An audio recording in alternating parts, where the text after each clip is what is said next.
¿cierto? Los cationes se excitan. Entonces, estos cationes que entran suelen estar asociados a ionóforos que tienen un excitador o un neurotransmisor excitador, y los más conocidos o el más importante es el glutamato, ¿correcto? Entonces, el glutamato es el principal excitador del sistema nervioso central. ¿Ya? Existen otros, pero este es el más importante, ¿ya? Y el inhibidor más importante del sistema nervioso central es el GABA, ¿correcto? El GABA porque se une a su receptor, que es un ionóforo de cloro. En cambio, el glutamato se une a sus receptores NMA de AMPA y son los estimulantes por excelencia. ¿Está claro? Correcto, doctor. Entonces, básicamente cualquier anticonvulsivante lo que debe buscar en última instancia es disminuir el glutamato y aumentar el GABA. Cualquiera de esas dos opciones. ¿Está bien? Correcto. Sin embargo, para que se libere glutamato, tiene que haber antes una liberación de vesícula. Y ustedes saben que la liberación de vesícula necesita la entrada de calcio, la entrada o el potencial de acción que active los canales de calcio voltaje dependientes. Entonces, en nuestro dibujo que están viendo acá, síganme, para que se libere este glutamato que están viendo acá, para que se libere este glutamato, necesitamos primero que se libere la vesícula que contiene el glutamato. Y para que la vesícula que contiene el glutamato se libere, necesita que entre calcio. Entonces, este calcio entra a través de un canal voltaje dependiente que están viendo acá. Este canal voltaje dependiente que están viendo acá es el que permite que entre calcio. Y tú te preguntas, ¿por qué se abre el canal voltaje dependiente? Porque hay una descarga eléctrica o potencial de acción que está a cargo del canal de sodio voltaje dependiente, de este de acá arriba. Entonces, si yo quiero bajar el glutamato, puedo bloquear el canal de calcio voltaje dependiente o puedo bloquear el canal de sodio voltaje dependiente. ¿Entendido? Entendido, profesor. Entonces, los principales anticonvulsivantes son los que bloqueen el canal de sodio, 1, los que bloqueen el canal de calcio, 2, y los que eviten o bloqueen la acción del glutamato, 3. No te olvides que el glutamato actúa a través de los receptores NMDA, AMPA y kainato, que no está en el dibujo. NMDA, AMPA y kainato. ¿Ya? En este caso, NMDA y AMPA son los más importantes. Perfecto, profe. Entonces, con eso tenemos las tres o los tres mecanismos para un anticonvulsivante. Bacán. Ahora, la otra opción es que aumentemos el GABA. Entonces, no se olviden que el GABA, ya, el GABA es un neurotransmisor, ahí está, inhibidor. El GABA hiperpolariza, o sea, mete negativos. Entonces, el GABA al meter negativos va a evitar que se activen los canales voltaje dependientes. Entonces, el receptor GABA que están viendo acá va a recibir ese GABA y va a hiperpolarizar la membrana y por ende no se van a abrir los canales voltaje dependientes. Entonces, el objetivo también de un anticonvulsivante puede ser aumentar la producción de GABA, ¿correcto? O evitar que el GABA que esté en el espacio intersináptico se recapte o se destruya. ¿Ya? Así que serían los dos mecanismos que podríamos sintetizar para hacer un anticonvulsivante. Perfecto, doctor. Entonces vamos a empezar con los fármacos más importantes. Entonces, dentro de los bloqueantes de canales de sodio, tenemos a la carbamazepina, a la fenitoína, a la oxcarbamazepina y a la lamotrigina como sus principales agentes. ¿Ya? Estos son los principales bloqueadores de los canales de sodio. Acá faltaría aumentar que también bloquea el canal de sodio el ácido valproico, por si acaso. El valproato también puede bloquear este canal de sodio. ¿Entendido? Entendido. Entonces, como estos anticonvulsivantes solo atacan, estos que están viendo acá, solo atacan los canales de sodio, entonces se conocen como anticonvulsivantes de espectro reducido. Son anticonvulsivantes de espectro reducido. Espectro reducido. ¿Ya? Bacán. Ahora, estos anticonvulsivantes de espectro reducido, correcto, no solamente pueden ser del sodio, sino también podrían ser del calcio. Entonces, los que bloquean acá los canales de calcio podrían ser nuevamente la carbamazepina, que tiene un bloqueo de canal de calcio mucho menos potente, es principalmente bloqueante de canal de sodio, ¿ya? Luego tienes acá la gabapentina y pregabalina. Estos sí son específicos de la subunidad alfa 2 gamma de los canales de calcio. Ahí está. Entonces, estos sí son específicos de corto espectro, ¿ya?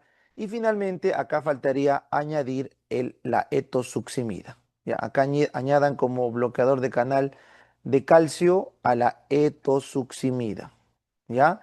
La etosuximida es un bloqueante del canal de calcio, pero de corriente lenta. No es este canal de calcio que están viendo acá. Este canal de calcio es un canal de calcio de cualquier membrana. El que yo les digo de la etosuximida es el de corriente lenta que está en el diencéfalo. Por eso es que en este esquema del libro no está, ¿ya? Muy bien. Entonces, para fines prácticos, los de espectro reducido son carbamazepina, oxcarbamazepina, fenitoína, lamotrigina y etosuximida. Esos son los más importantes. Adicionalmente, la carbamazepina y la lamotrigina podrían tener un efecto como bloqueador de canal de calcio, pero es más leve, menos importante. ¿Ya? Bacán. Entonces son de espectro reducido. Estos fármacos se utilizan para crisis parciales. Las epilepsias parcial, se trata con estos fármacos de espectro reducido. Tienen efectos adversos que deben conocer. Por favor, vengan acá. La carbamazepina, al bloquear los canales de sodio, evita la transmisión de muchos impulsos nerviosos y genera diplopía, genera cefaleas y mareos. ¿Ya? Entonces, diplopía, cefaleas y mareos. Ahora, un efecto adverso importante es la hiponatremia, porque hace CIJAT. Pregunta de examen. ¿Ah? La hiponatremia por CIJAT es efecto adverso frecuente de la carbamazepina. ¿Está bien? Cuando nosotros damos oxcarbamazepina, la hiponatremia es peor, es más severa. Entonces, la oxcarbamazepina es de segunda opción porque da más hiponatremia. ¿Ya? La carbamazepina se prefiere. El otro efecto adverso que tiene la carbamazepina es a nivel medular. Da neutropenia, agranulocitosis, anemia plásica. Y eso ya son eventos adversos serios, pues, ¿no? Anemia plástica y agranulocitosis. En esos casos, la carbamazepina se contraindica y se pasaría a fenitoína como segunda opción. ¿Ya? Rash, Steven Johnson son efectos cutáneos de la carba y la ataxia, un efecto nervioso grave, grave. ¿Ya? Muy bien. Ahora, cuando no puedes dar carbamazepina por los efectos adversos graves, o sea, agranulocitosis, aplasia y Steven Johnson, se le pasa a fenitoína. La fenitoína es un bloqueante de canal de sodio también, pero es un poco más potente y más tóxico a nivel nervioso y cardíaco. Por eso nos da nistagmus, ahí está, nos da ataxia, ¿correcto? Y en dosis agudas o en dosis altas en agudo da arritmias. Aumenten acá arritmias. ¿Ya? Perfecto. Finalmente, el uso crónico de la fenitoína tiene una dermatosis reactiva en la piel y nos puede dar hipertrofia gingival, hirsutismo, rasgos faciales toscos, ¿correcto? Que bueno, eso claramente es un efecto adverso de la fenitoína a largo plazo. Por eso es que no se prefiere la fenitoína a largo plazo por encima de la carbamazepina. Pero es su segunda opción si la carbamazepina da efectos adversos serios. ¿Ya? Bacán. Adicionalmente, discrasia sanguíneas, Steven Johnson, hepatotoxicidad y polineuropatía son efectos raros que contraindicarían el uso final de la fenitoína. ¿Entendido? Entendido, doctor. Muy bien. Ahora, existe otro medicamento de espectro reducido que es el fenobarbital. Entonces, el fenobarbital lo vamos a marcar por acá, lo voy a marcar también de amarillo. El fenobarbital, correcto, también se utiliza como anticonvulsivante, o se utilizaba en todo caso como anticonvulsivante de espectro reducido y también algunas benzodiazepinas como el clonazepam, por ejemplo, porque su función era potenciar el GABA. Entonces, los que potenciaban la acción del GABA, porque les expliqué, eran unos agonistas alostéricos del GABA, eran las benzodiazepinas y el fenobarbital. Estos de acá ya no se utilizan como anticonvulsivantes a largo plazo, sino simplemente en crisis agudas, no son a largo plazo, solo en crisis agudas. ¿Por qué, doctor? Porque están muy asociados a la sedación, ¿correcto? Entonces, sedación que puede llevar a coma y paro respiratorio los contraindica. ¿Ya? Entonces, el fenobarbital no va porque genera sedación. Y efectos adversos más raros son impotencia sexual, necrólisis epidérmica tóxica, hepatotoxicidad o distrofia escapulohumeral. Así que estos fármacos, si bien es cierto, son de espectro reducido, ya no se utilizan para manejo crónico, pero sí para manejo agudo de una epilepsia. ¿Ya? Bacano. Ahora, dentro de los efectos o adversos de la etosuximida que ven acá, es un fármaco muy bien tolerado, por eso se recomienda en niños que tienen crisis de ausencia. Los niños con crisis de ausencia se benefician de la etosuximida porque lo único que les causa es un poco de náuseas, vómitos, cefalea. La sedación y la agitación paradójica es extremadamente raro. Eritema multiforme y Steven Johnson también extremadamente raro.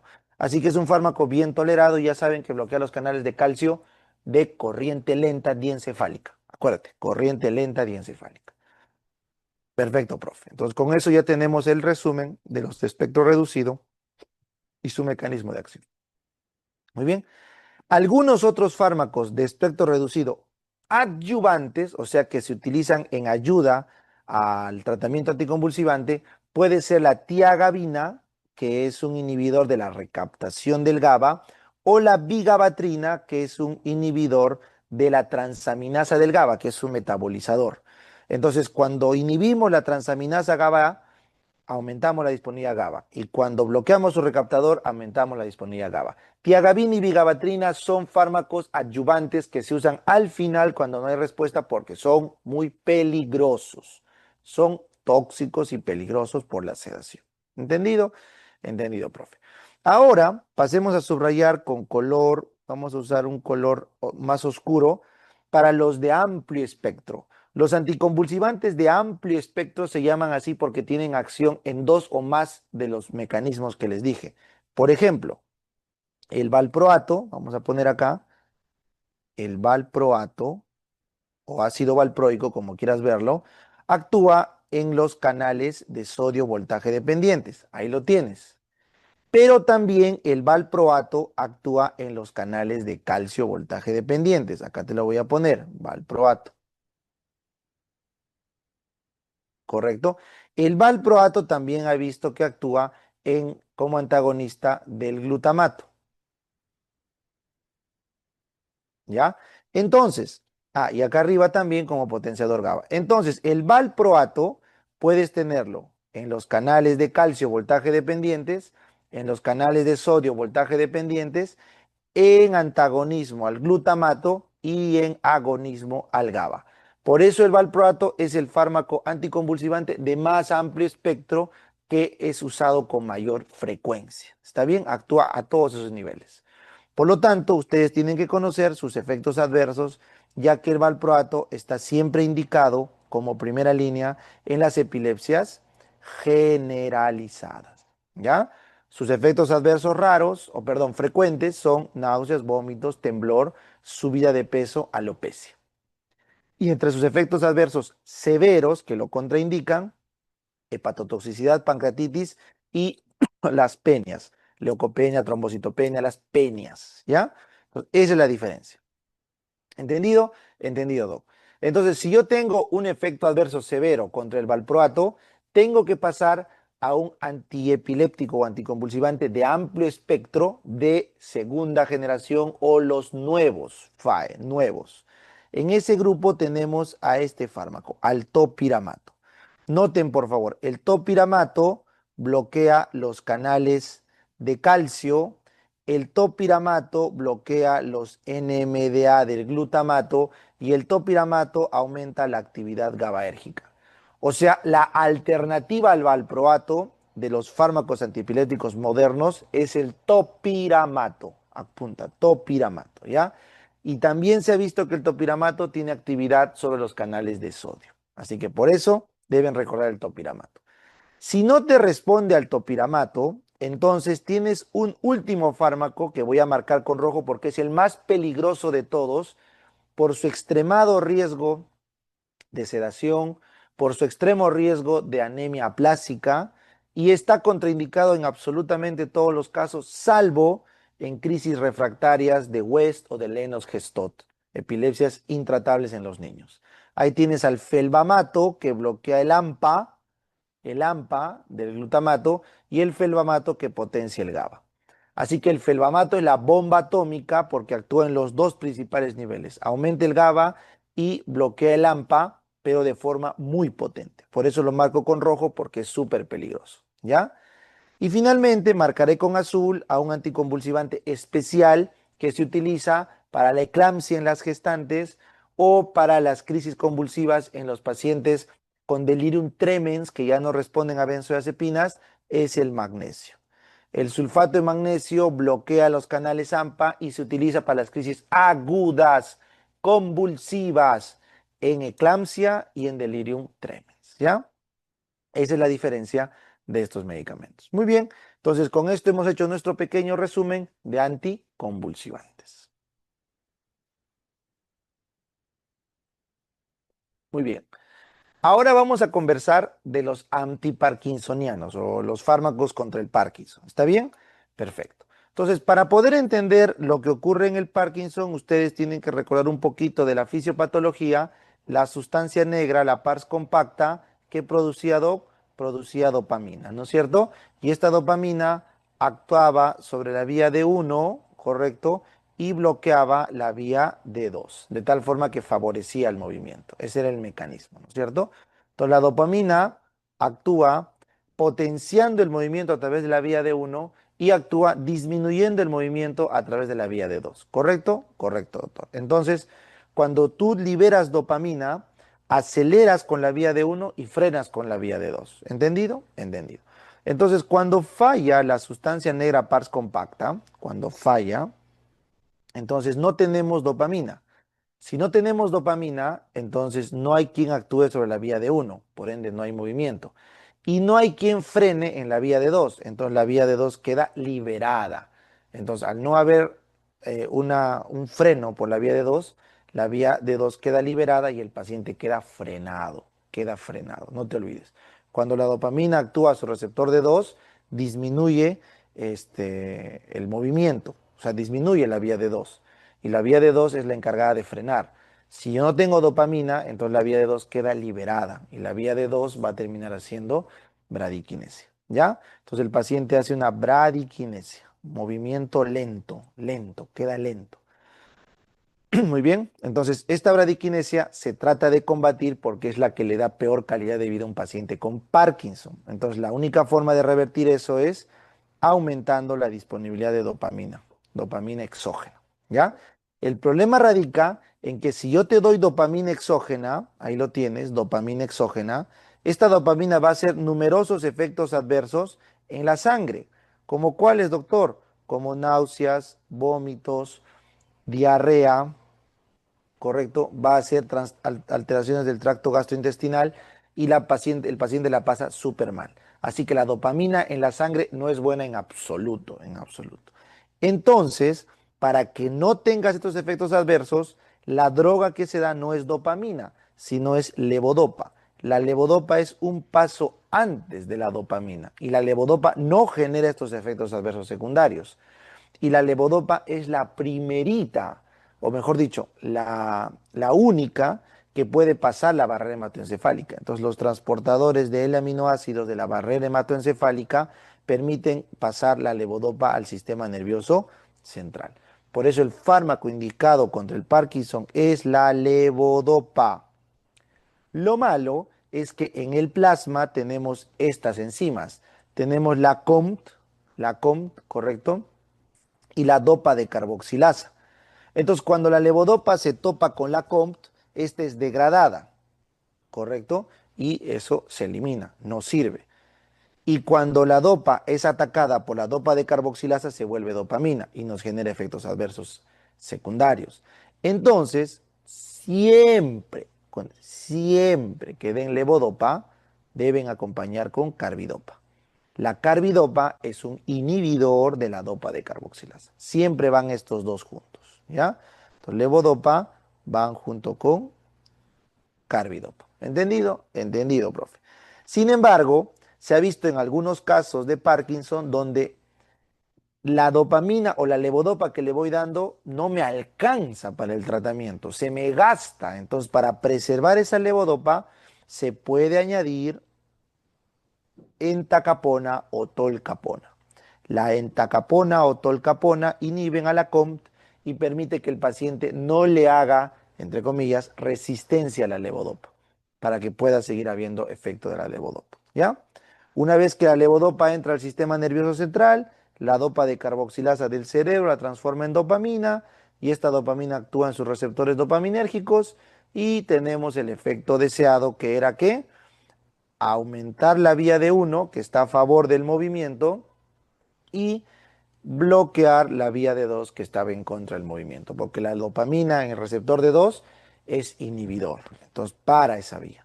Y la dopamina en la vía de uno es excitador, por eso activa esa vía. ¿Está claro? Entonces activar el movimiento y parar la vía del freno. ¿Entendido? ¿Entendido, profe? Entonces, ese es el mecanismo. ¿Qué se ha descubierto? Lo malo es que parece que nuestro cerebro no está preparado para recibir levodopa externa. Entonces, cuando recibimos por más de 5 años levodopa externa, empiezan a haber unos efectos adversos relacionados al tiempo de la dosis, que se conocen como el fenómeno de on-off y el fenómeno de wearing off, o fenómeno de fin de dosis en castellano. ¿En qué consiste?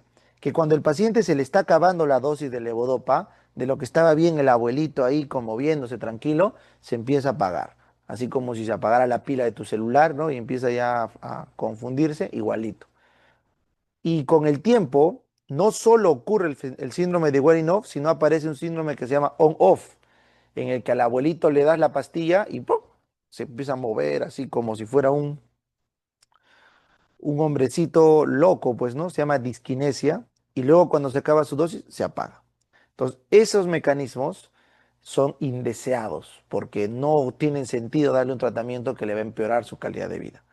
Por lo tanto, apunten esto, por lo tanto, se prefiere antes de darle bodopa, se prefiere intentar con estos fármacos. Estos que estoy pintando de color azul se conocen como agonistas de los receptores dopaminérgicos. Agonistas. Bromocriptina, pergolida, carvedilol y el pramipexol y ropinirol. Entonces, el pramipexol y ropinirol, bromocriptina, hipergolida y carvedilolina son los fármacos agonistas de los receptores de dopamina.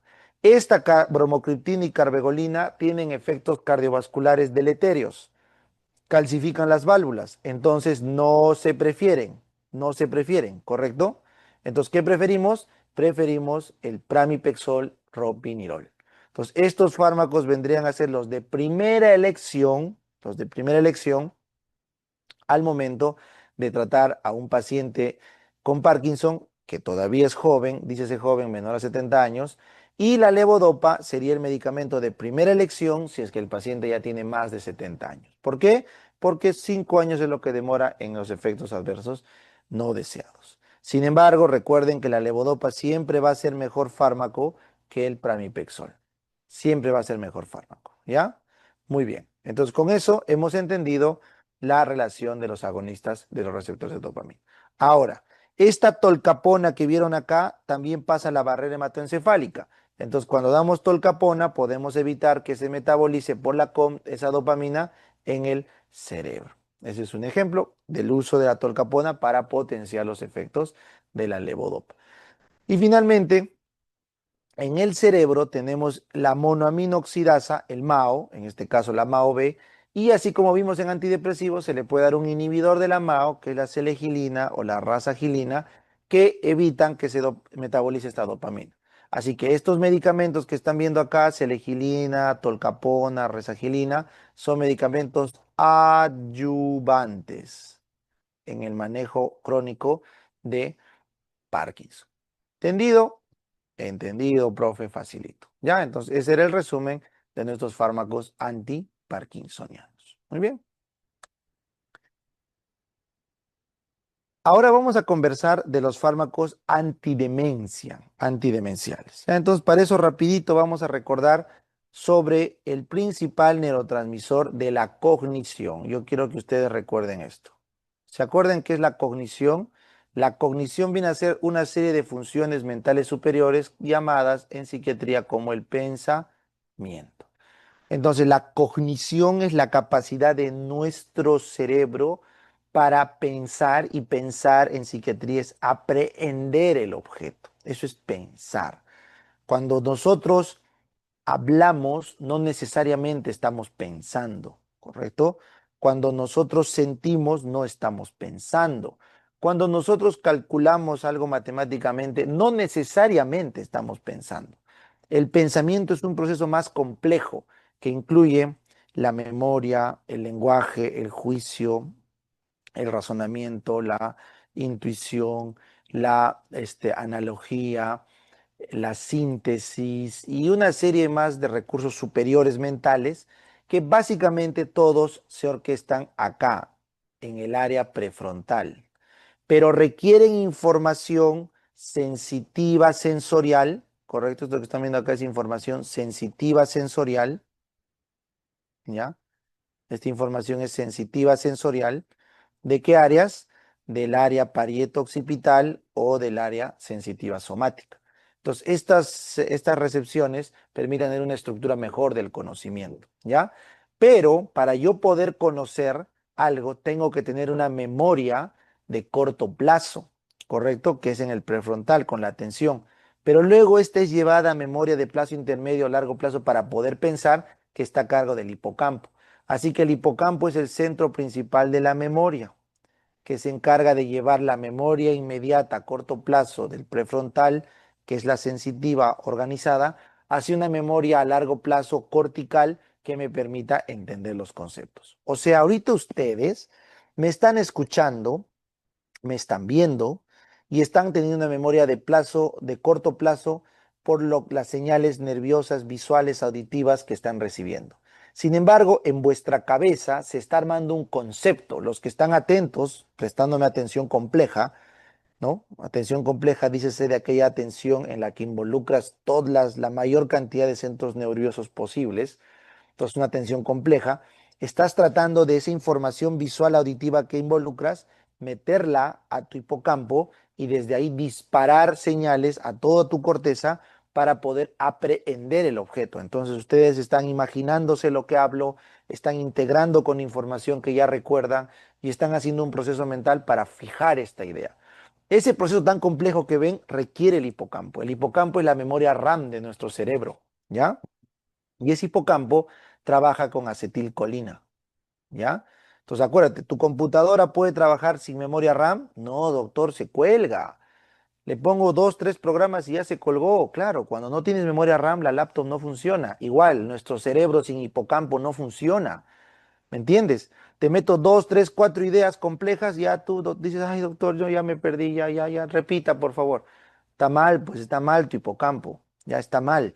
Entonces tenemos que entrenar al hipocampo, tenemos que entrenar nuestra memoria RAM, ¿entiende? Por eso tienes que leer, no solo medicina, tienes que leer economía, política, tienes que leer ingeniería, leer obras de teatro, poesía, lo que tú quieras, porque cuanto más entrenas tu cerebro, la ventaja de nosotros es que somos una laptop, que nuestra RAM se aumenta solita. Tú cuando quieres aumentar la RAM a tu laptop tienes que llevarla pues no a Wilson ahí para que le pongan RAM y a veces ya no aguanta, ¿no? Y ya no se compran hasta RAM externas. Tienes que cambiarte tu placa madre, ¿no? Nuestro cerebro en cambio sí puede mejorar su memoria, su aprendizaje. El hipocampo se hace cada vez más fuerte y eso solo se consigue leyendo, aprendiendo, hablando, ¿ya? Aprendan eso. Si todo el día estás metido en tu WhatsApp, en tu TikTok, así, fuiste, ¿ah? Estás secando tu cerebro, estás secándolo, ¿ya? Muy bien. Entonces, esta memoria RAM necesita de un neurotransmisor potentísimo, que es la acetilcolina, que se produce ¿dónde, Doc? En el núcleo basal de Maynard. El núcleo basal de Maynard principalmente ofrece esta acetilcolina. Entonces, en los pacientes con demencia se ha visto que esta acetilcolina del núcleo basal de Maynard se altera y por ende el hipocampo se hipotrofia y por ende no tenemos memoria de trabajo y por ende no podemos integrar las áreas finales. ¿Para qué? Para tener un buen pensamiento y por ende se altera la cognición. Y el paciente demente no recuerda, no aprende, no reconoce caras, no sabe hacer movimientos, se vuelve prácticamente un ente porque está consciente, pero que no tiene mente. ¿Correcto? Es como que a Vision le quitaran, pues, ¿no? Su gema de la mente. Pues, es un ente, pues, o sea, no tiene mente, pues, ¿ya? No tiene cómo pensar, pero está consciente, ahí está la persona, pero no tiene mente. Entonces, no tiene pensamiento. Entonces, esa enfermedad más conocida, la más clásica, es el Alzheimer, ¿no? Hay varios tipos de demencia, pero el Alzheimer es el más conocido. Entonces, lo que buscan los farmacólogos en el Alzheimer es aumentar la acetilcolina, aumentar lo poco que haya de acetilcolina. Entonces, para eso ustedes tienen que recordar cómo se sintetiza la acetilcolina. Entonces, ven, la colina entra acá por un transportador de colina y el acetil-CoA viene de una mitocondria. Se juntan, correcto, por la acetilcolina o la acetilcolina transferasa, se juntan y se forma acetilcolina. Esta acetilcolina se mete a través de un transportador de vesícula, correcto, transportador de vesícula, y se llena en la vesícula de acetilcolina. Y luego esta vesícula, por estímulo del conducto de calcio, voltaje dependiente, ¿no es cierto? Que entra el calcio, ese calcio se pega a varias proteínas y se libera la acetilcolina a la hendidura sináptica y esta se une a sus receptores colinérgicos que pueden ser del tipo muscarínico, ¿no es cierto? O del tipo nicotínico, ¿ya? En este caso, para el tema del cerebro, tenemos muscarínico y el nicotínico neuronal. Porque hay nicotínico neuronal y nicotínico muscular, pero este se ve en el músculo, ¿no? Ya está, profe, entendido. Y luego, para que termine el efecto de la acetilcolina, esta acetilcolina es destruida por una acetilcolinesterasa que puede estar disuelto en la hendidura o puede estar pegado a la membrana y lo divide en colina y acetato. Recuerdan que esta colina que ven acá, regresa para entrar por su receptor, se recicla. Y el acetato se metaboliza. ¿Entendido? Entendido, profe. Entonces, se ha visto que existen numerosos fármacos para poder bloquear esta liberación de acetilcolina. Por ejemplo, el hemicolinio bloquea la entrada de colina. El besamicol bloquea la envoltura, o sea, el paso de la acetilcolina a su vesícula de envoltura. Y la toxina botulínica evita la liberación de acetilcolina a la hendidura sináptica. Así que hemicolinio, besamicol y toxina botulínica serían fármacos que evitan que se libere acetilcolina. En este caso, lo que queremos en el Alzheimer es que aumente la liberación de acetilcolina. Lamentablemente no existe un fármaco que aumente este transporte o que aumente esta entrada o que aumente esta síntesis. Entonces, lo que se utiliza hoy por hoy simplemente es un fármaco que bloquea esta enzima. Si yo bloqueo a la acetilcolinesterasa, entonces lo lógico es que voy a tener más acetilcolina disponible. Entonces, los fármacos que bloquean la acetilcolinesterasa son los organofosforados, los carbamatos, que son tóxicos, venenosos, eso se usa en la agricultura, en la parte de los fungicidas, pues, ¿no? La fumigación, perdón, para fumigar en las plantas. Entonces no podemos usar esto. Lo que usamos son las famosas tigminas, acuérdense ese término, tigmina. Piridostigmina, fisostigmina, neostigmina, o sea, las tigminas son las que inhiben la acetilcolinesterasa. Pero, las tigminas no atraviesan la barrera hematoencefálica, excepto la ribastigmina. Así que el inhibidor de acetilcolinesterasa clásico es la ribastigmina. La ribastigmina es un inhibidor pseudo reversible, correcto, porque no es como el órgano fosforado que es irreversible, es pseudo reversible, de la acetilcolinesterasa y de la butirilcolinesterasa. Es de los dos.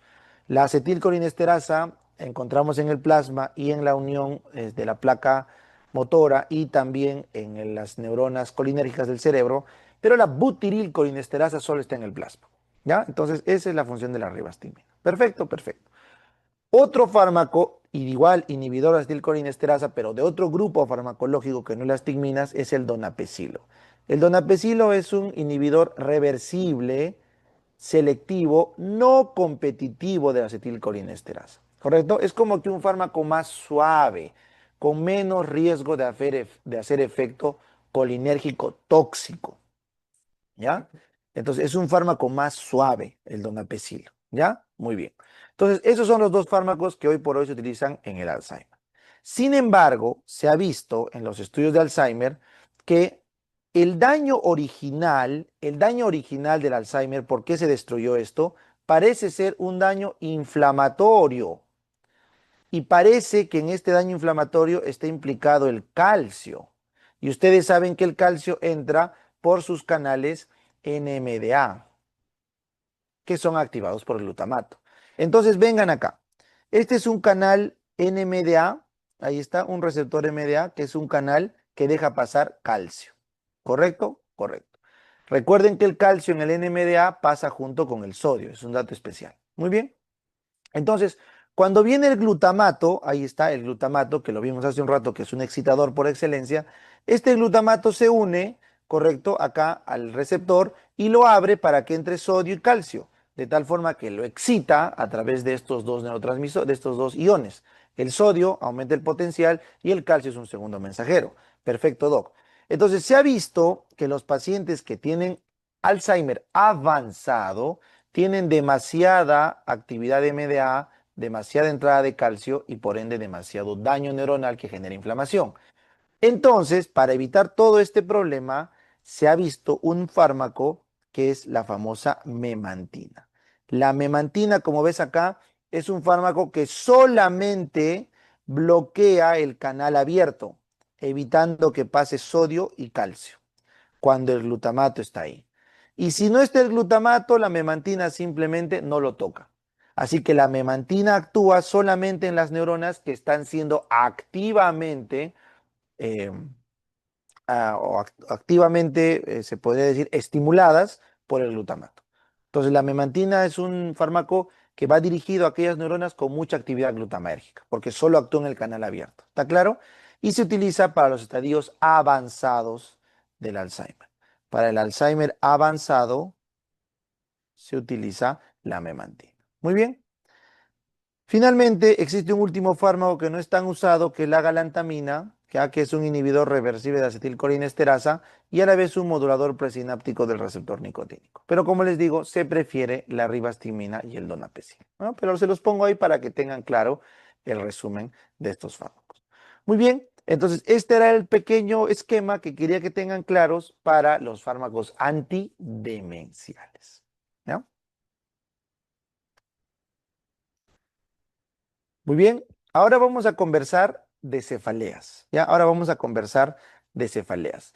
Los fármacos que usamos para las cefaleas. Muy bien, entonces, dentro de las cefaleas, ustedes deben recordar que existen la migraña, correcto, la migraña, que es básicamente un fenómeno neurovascular. ¿Qué significa doc neurovascular? Significa que va a haber una liberación nerviosa primero, que va a irritar las terminales nerviosas corticales y luego va a haber una señal vascular que va a generar un vasoespasmo y luego una vasodilatación que eso trae dolor. Entonces, la migraña tiene dos componentes.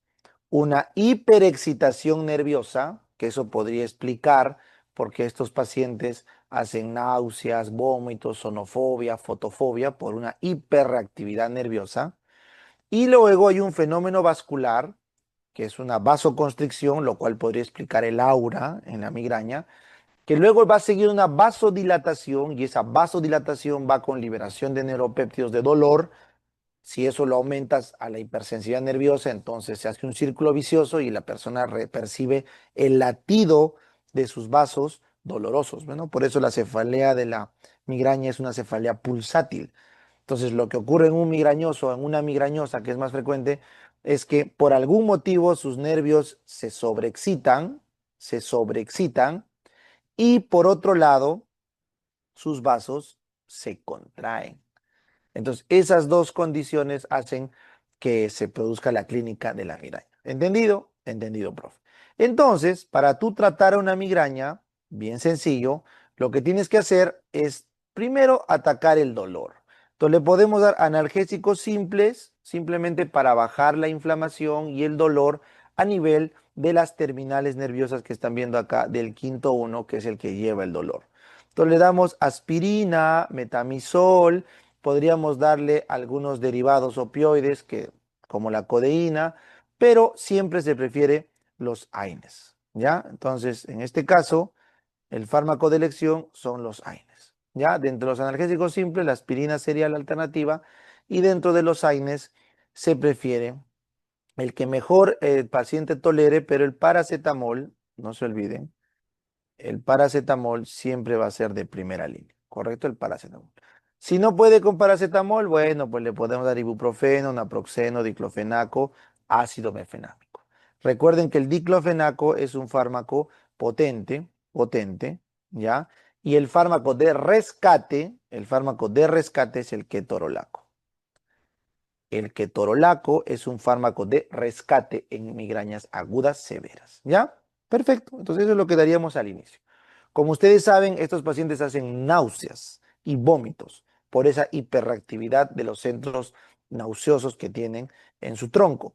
Entonces, estas náuseas se deben tratar, pero a nivel central. Por eso se da antieméticos como la metoclopramida, domperinona, procorperacina, prometacina. De todos estos, la metoclopramida es la más utilizada y ya saben que es un antidopaminérgico que actúa a nivel central, en el centro del vómito. ¿Correcto? Correcto, profe. Para que no lo vomite, pues, ¿no? Su tratamiento. Muy bien. Sin embargo, esto de acá es el manejo de la migraña leve. Se dice migraña leve a aquella que responde a los AINES. Pero si la migraña ya no responde al AINE, si la migraña ya se complica y no responde al AINE, entonces esa migraña se llama migraña moderada a severa. Así le llama, moderada a severa. Y esa migraña moderada severa ya requiere un tratamiento que module los receptores de serotonina.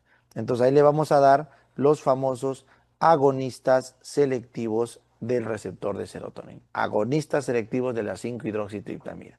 Tienes el sumatriptán, risatriptán, naratriptán, solmitriptán, frobatriptán. El más usado es el sumatriptán, que se puede dar vía oral, intranasal, intramuscular, etcétera. ¿Ya? Entonces, el sumatriptán es el medicamento de elección para las migrañas moderadas a severas. ¿Por qué?